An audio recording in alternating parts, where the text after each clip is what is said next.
அனைவருக்கும் வணக்கம். தெய்வீக பலன்கள் சேனல் சார்பாக தங்களை அன்புடன் வரவேற்கிறோம். இன்று நம் காணொளியில் காண விரும்புவது நவமி திதியில் இன்று என்னென்ன செய்யலாம் என்பதை பற்றி இந்த காணொளியில் விரிவாக பார்க்கலாம். வாருங்கள் காணொளிக்கு செல்லலாம். மறக்காமல் ஒரு சப்ஸ்கிரைப் செய்வோம். பொதுவாக எந்தவித சுப நல்ல காரியமாக இருந்தாலும் அஷ்டமி திதி நவமியில் தொடங்குவதை தவிர்ப்பது வழக்கத்தில் இருக்கிறது. இந்த நாட்களில் செய்யக்கூடிய காரியங்கள் இழுபறியாக முடியும் என்பார்கள். வேறொரு நல்ல நாள் பார்த்து புது முயற்சி செய்யலாம் என்று சொல்வதை நீங்கள் கேட்டிருப்பீர்கள். மற்ற திதிகளை கொண்டாடுவது போல அஷ்டமி நவமி திதிகள் மக்கள் கொண்டாடுவதில்லை.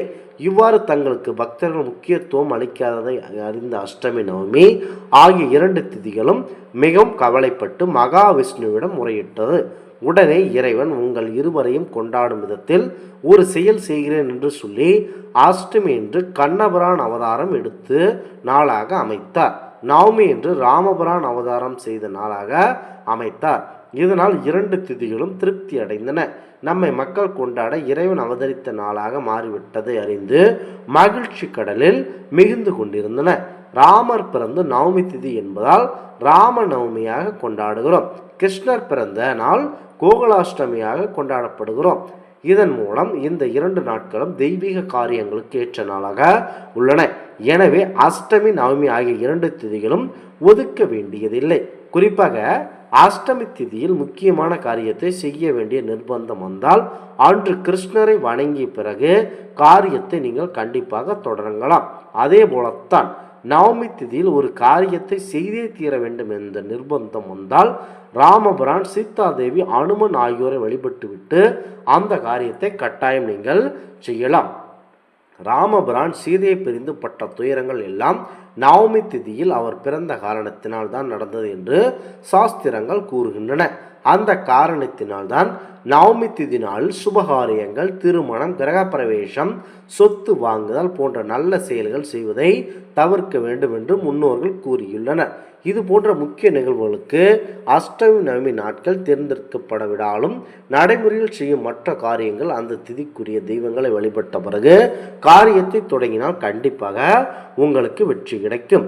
கண்டிப்பாக இந்த அஷ்டமி நவமி திதியில் எதிரிகளிடம், அதாவது பணம் உங்களால் வசூலிக்க வேண்டும் என்று நினைத்தால் அவர்களிடம் சண்டைக்கு செல்வது, அதாவது போருக்கு செல்லுதல், பலி கொடுத்தல், அதாவது பத்ரகாளி அம்மனுக்கு போன்ற உக்கிரமான தெய்வங்களுக்கு பலி கொடுக்கும் நிகழ்வு, இது எல்லாம் கட்டாயம் செய்து கொள்ளலாம். முக்கியமாக பலி கொடுக்கும் நிகழ்வுகள் இந்த நாட்களில் செய்யலாம். ஆன்மீக சம்பந்தப்பட்ட நாட்களில் ஏற்ற திதியாக இருக்கிறது. ஜாதகத்தில் குரு பலவீனமாகவோ தோஷத்துடனோ இருந்தால் நவமி என்று சண்டை ஹோமம் செய்வது சிறப்பான பலனை தரும். நவமியில் காவல் தெய்வ வழிபாடு, எல்லை தெய்வ வழிபாடு தயக்கமின்றி மேற்கொள்ளலாம். குறிப்பாக நவமி திதி என்று போட்டியாளர்களுக்கு எதிரான நடவடிக்கைகளை எடுத்தால் வெற்றி கிடைக்கும் என்பது கண்டிப்பாக நம்பிக்கையாக பார்க்கப்படுகிறது. முக்கியமாக பகவான் ஸ்ரீ ராமரின் அவதார திருநாளான ராம நவமி விழா விமர்சையாக கொண்டாடப்படும். அந்த நவமி திதி வரப்போகிறது என்றால் இந்த நவமி என்று இன்றைய தினம் பக்தர்கள் தங்களின் வீடுகளில் பட்டாபிஷேக ராமர் படத்துக்கு பூக்களை சூடி நெய்வேத்தியங்கள் படைத்து ஸ்ரீ ராமநாமம் சொல்லி பூஜை செய்ய வேண்டும். குறிப்பாக ராமபிரானுக்கு நெய்வேத்தியமாக நீர்மோர் மற்றும் பானகம் படைப்பது சிறப்பு வாய்ந்தது. ராமநாமத்தை உச்சரிப்பதுடன் ராமரை பற்றிய நூல்கள் படிப்பது, ராமச்சரித்திரத்தை கேட்பது நன்மை அளிக்கும். ராமர் கோவிலில் நடைபெறும் பட்டாபிஷேகம் மற்றும் சிறப்பு அபிஷேக ஆதரணைகளில் பங்கேற்று ராமபிரானை ராமநவமி என்று கண்டிப்பாக வழிபடலாம்.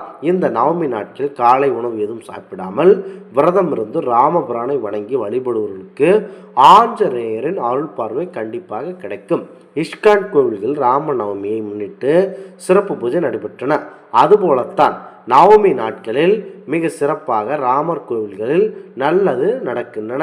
இந்த நாட்களில் பக்தர் செய்ய வேண்டியது என்னவென்றால், ஸ்ரீராமர் அவதரித்த இந்த நவமி நாட்களில் ஸ்ரீராமரின் திருநாமத்தை உச்சரித்து வழிபட வேண்டும். ஹரே கிருஷ்ணா ஹரே கிருஷ்ணா கிருஷ்ண கிருஷ்ண ஹரே ஹரே, ஹரே ராம ராம ராம ஹரே ஹரே என்ற 16 வார்த்தைகள் அடங்கிய மந்திரத்தை ஒரு முறை உச்சரித்தால் 16 முறை ராமநாமம் சொன்ன பலனும் கிடைக்கும். 16,000 முறை விஷ்ணு நாமம் சொன்ன பலனும் கிடைக்கும். எனவே ஹரே கிருஷ்ண மாமந்திரத்தை அதிகபட்சம் நீங்கள் உச்சரிக்க வேண்டும்.